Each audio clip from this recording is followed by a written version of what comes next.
النهاردة هناخد الجزء التاني من زمن المضارع البسيط The Simple Present Tense. في الجزء التاني هناخد الكلمات الدالة. أنا كنت سايباها لوحدها علشان ناخد كل الكلمات الدالة بكل التفاصيل وكل التكات بتاعتها والتريكات، فخليك معي لنهاية الفيديو، في معلومة قيمة جدا هديها لك كهدية. الكلمات الدالة أنا هقسمهم لحاجتين، أول حاجة الظروف الزمنية، وتاني حاجة الظروف التكرارية. الظروف الزمنية هو ظرف أو حال زمني، يعني بيعبر عن الوقت اللي حصل فيه الفعل أو الأكشن ده. زي إيه؟ زي كلمة every، كلنا عارفينها. every يعني كل، وبيجي وراها فترة زمنية. every day كل يوم، every week كل أسبوع، every year كل سنة. تمام؟ عندك كمان كلمتين مهمين، كلمة once و twice، بس بشرط يجي وراهم فترة زمنية. زي ما أقولك إيه؟ once a day مرة كل يوم، once a week مرة كل أسبوع. طيب twice a week مرتين في الأسبوع، twice a month مرتين في الشهر. خد بالك من الملحوظة دي، لو كلمة once أو twice جه وراها فترة زمنية زي a day a week a year or a month، في الحالة دي بتعبر عن المضارع البسيط.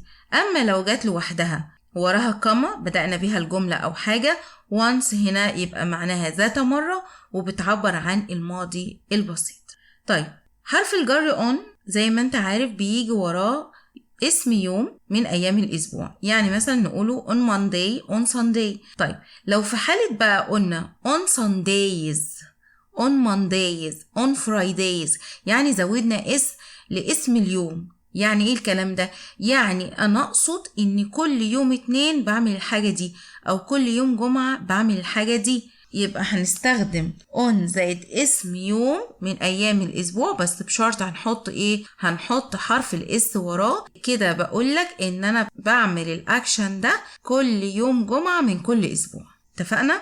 طيب تعالى بقى في الظروف الزمنية، في كمان كلمة daily weekly monthly yearly. لو تلاحظ خدنا كلمة day or month وكمان year وحطنا لها ly، اتحولت لظرف زمني، يوميا اسبوعيا شهريا سنويا وهكذا. ناخد مثال، رانيا goes to the club every Monday، يعني رانيا بتروح النادي كل يوم اتنين. لو تلاحظ هنا احنا استخدمنا every Monday في نهاية الجملة. طب تعالى كده نستخدمها في أول الجملة، every Monday رانيا goes to the club، كل يوم اتنين رانيا بتروح الكلاب أو النادي. بس خد بالك إن جت في الأول اهي وحطينا وراها كما، ما تنساش النقطة دي. ندخل بقى على النوع التاني من الكلمات الدالة للمضارع البسيط، وهي ظروف التكرار. يعني ايه ظروف التكرار يا مس؟ يعني كلمة لو جت في الجملة بتعبر عن مدى تكراري لهذا الفعل. احنا اتفقنا ان زمن المضارع البسيط بيعبر عن العادات، فانا بعمل العادة دي كم مرة؟ بعملها كتير ولا شوية صغيرين؟ هنعرف من خلال الكلمات اللي جاية. ركز كده معايا. عندنا اول كلمة always، يعني دائما، يعني بعمل الحاجة دي على طول بنسبة 100%. طيب وكلمة usually يعني عادة، الموضوع بيقل شوية، يعني مثلا نقول بنسبة 90%. وهيجي معانا كلمة sometimes يعني أحيانا، برضو العادة معايا بتقل شوية، أقول بنسبة 50%. وكمان معايا كلمة often يعني غالبا، تكراري لهذا الفعل غالبا، يعني أقول مثلا 30%. ومعانا آخر كلمة never، يعني ما بعملش الحاجة دي أبدا. تمام؟ طيب ناخد كلمات بقى تانية. كلمة frequently يعني غالبا بتساوي كلمة often، occasionally من حين لآخر، وكمان معانا كلمة rarely و scarcely، ودي كلمتين بيساوي كلمة never، أو لو دخلوا على الجملة بيدوها صيغة النفي وكأني بنفيها بالظبط. تمام؟ آخر كلمة وهي كلمة normally يعني عادة. طيب ملحوظة رقم 1، كلمة always بتساوي at all times يعني في كل الأوقات. كلمة sometimes يعني في بعض الأحيان بتساوي at times في بعض الأحيان برضو. ومعانا كمان كلمة occasionally from time to time يعني من وقت لآخر. كده عرفناهم وعرفنا معناهم. طب يلا بينا نعرف هما بيجوا ازاي في الجملة. بص بقى يا سيدي، الجملة يا إما يكون فيها فعل أساسي زي run, walk, drive وهكذا، يا إما يكون فيها verb to be كفعل أساسي زي am أو is أو are اللي هو فعل يكون. طيب هنستخدمهم إزاي بقى في الحالتين؟ في حالة لو عندك فعل أساسي هستخدم الكلمات الدالة دي أو الظروف التكرارية دي قبل الفعل الأساسي زي إيه؟ I sometimes walk to school.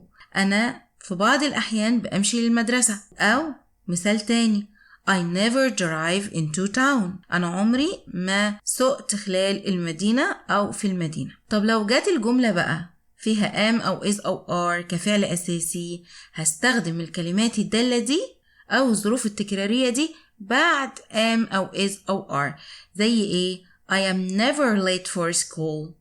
I am never late for school. أنا عمري ما كنت متأخر على المدرسة. never جات بعد am. طيب مثال تاني She is always tired in the evenings. يعني هي دايما بتكون متعبة في المساء. لاحظ ان كلمة always جات بعد الفعل is. ملحوظة كمان ممكن استخدم sometimes أو usually في أول الجملة وممكن استخدمها في آخر الجملة زي ايه؟ Usually I walk to school جات في أول الجملة. I cycle to school sometimes يعني أنا بسوق الدراجة للمدرسة في بعض الأحيان. احنا كده قلنا كل الكلمات الدالة على المضارع البسيط ودلوقتي جه وقت الهدية اللي أنا قلتلك عليها في أول الفيديو. بص بقى يا سيدي كلمة usually بتساوي 4 حاجات. usually بتساوي from time to time أو as usual. يعني هديك مثال مجدي usually studies يعني مجدي دايما بيذاكر. استخدم ازاي from time to time فيها؟ بشيل كلمة usually واحط مكانها from time to time. اقول مجدي studies from time to time او مجدي studies as usual. حلو كده كالمعتاد. طيب تاني حاجة بتساوي جملة كده او تركيبة كده بتبدأ بالفاعل زائد verb to be زائد used to وهيجي وراها الفيرب مضاف له ing. زي ايه مثلا؟ نقول نهى is used to watching TV. نهى متعودة انها تشاهد التلفزيون. حلو كده. الجملة دي بتساوي ايه؟ نهى usually watches TV. نهى متعودة انها تشاهد التلفزيون او عادة. برضو بتساوي تركيبة كده كلمة it's ومعاها صفة ملكية أو اسم شخص مضاف له أبوستروف اس الملكية ومعاهم كلمة habit to plus الانفينيتيف. زي ايه؟ it's my habit to sing. إنها عادتي في الغناء. أو it's Magdi's habit to study. it's Magdi's habit to study. إنها عادة مجدي في المذاكرة. رابع expression أو رابع تعبير معانا إنها ممكن تساوي verb to be ومعاها in the habit of plus الفيرب مضاف له ing. زي ما نقول مجدي is in the habit of studying. مجدي في عادة المذاكرة أو العادة بتاعته اللي هي المذاكرة. تمام كده؟ تمام. سهلة جدا مفيهاش مشكلة.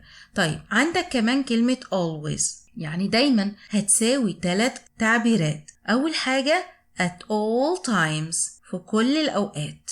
نقول My friends come early at all times. أصدقائي دايما بيجوا بدري في كل الأوقات. نستخدم always نقول My friends always come early. أصدقائي دايما بيجوا بدري. طيب تاني حاجة always بتساوي كلمة ايه؟ regularly يعني بصفة منتظمة.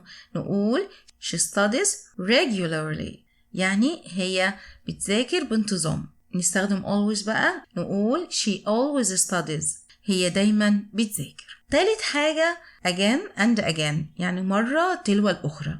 نقول she studies again and again. أظن الموضوع سهل جدا. ناخد بقى كلمة every زي ما قلت لك قبل كده ممكن تيجي في أول الجملة أو آخرها بس بشرط إيه بقى؟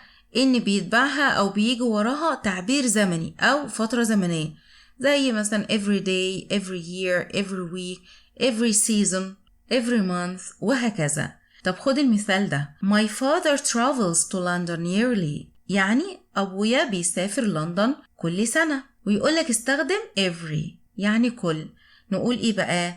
My father travels to London every year يعني أبويا بيسافر لندن كل عام. حلو كده؟ مثال تاني We fast in Ramadans. احنا بنصوم في كل رمضان. طيب استخدم بقى every رمضان، يعني في كل رمضان احنا بنصوم. الملحوظة اللي بعد كده، لو طلب منك بقى استخدام never مكان always أو العكس هنعمل ايه؟ بص بقى يا سيدي، لو عندك صفة في الجملة هتعكسها. زي جملة ايه بقى؟ علي is always polite، يعني علي دايما مؤدب. قالك استخدم never، هنقول علي is never rude أو علي is never impolite. عكسنا كلمة polite بكلمة rude، مؤدب، وrude يعني وقح أو غير مؤدب impolite. مثال كمان، It's never cold in summer in Egypt، يعني الجو عمره ما كان برد في الصيف في مصر. قالك استخدم always، هنقول It's always hot in summer in Egypt. عكسنا الصفة cold للصفة hot. كمان مثال، Nora never comes late. قالك استخدم always، نقول Nora always comes early، يعني نورا دايما بتيجي ايه؟ بدري. عكسنا برضو الصفة late بالصفة early. كده خلصنا كل حاجة تخص الكلمات الدالة، كل تفاصيلها، وازاي نستبدلها بكلمات مشابهة ليها أو كلمات بتأدي نفس المعنى بكل بساطة. لو وصلت لغاية هنا يبقى انت وصلت للتحدي. يلا بينا ناخد شوية أسئلة علشان أتأكد انت فهمت الدرس النهاردة ولا لأ. هتوقف الفيديو وتحل الأسئلة دي في الكومنتس وهشوفها إن شاء الله وهرد عليك. يلا choose the correct answer. Number 1. علي حسن always space to school by bus. اختار comes, will come, coming, to come. Number 2. This road space used. It's full of ups and down. الاختيارات doesn't, can't, didn't, isn't. Number 3. The lesson space at 9 o'clock tomorrow. الاختيارات start, will start, starts, it's going to start. Number 4. Ahmed doesn't listen to me and space takes my advice. الاختيارات doesn't, not, always, never. Number 5. My father always space to school when he was young. الاختيارات walk, walks, walked, walking. وبكده خلصنا حلقة النهاردة بكل تفاصيلها. أتمنى إنك إن شاء الله تستفيد منها. لو استفدت لايك وسبسكرايب وشير الفيديو لأصحابك علشان كمان يستفادوا. أستودعكم الله والسلام عليكم ورحمة الله وبركاته.